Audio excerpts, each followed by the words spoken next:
Governo aprova o programa Nono Governo Constitucional, NBC apresenta para Parlamento Nacional, atuhetan aprovação. Quarta-feira, Loronça no Racing Rua Fulanzulho Tinange, Conselho Ministro Halal Soromoto e Palácio Governo Dili, nibe preside direita o Primeiro-Ministro Cairala Sanana Guzmão. Ministro Presidência Conselho Ministro Hermenegildo Antônio Cabral Pereira afirma, liu semana ida ona, membro governo Sira discute esboço, NBC governo apresenta para membro governo Hoto. Discute esboço idane, ho intenção atu hameting no optimiza setores governação nia, no Sira ni recurso, habadak dalam transforma visão, agenda de desenvolvimento sustentável rihunrua tolnolunia, no plano estratégico de desenvolvimento rihunrua sanulu racing ida, to rihunrua tolnolunia, ho disai realidade.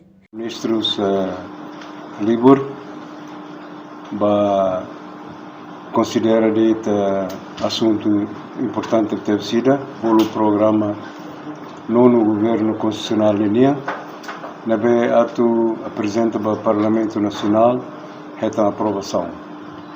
Nabe depois de Loron Lupira, de semana ainda discute esboço nabe seu primeiro-ministro apresenta para membros do governo todo.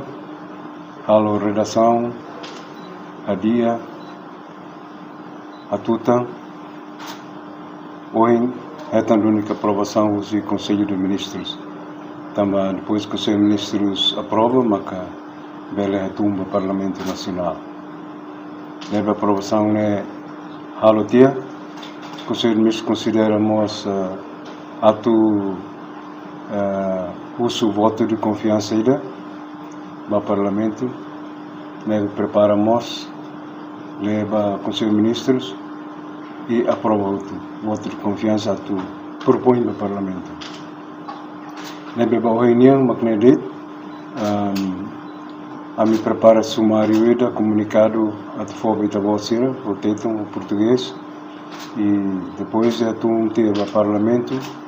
E a programa compõe a área principal atu afirma filafali, Estado de Direito Democrático, desenvolvimento capital social, desenvolvimento infraestrutura, desenvolvimento economia, consolidação governativa, no boa governação, combate à corrupção.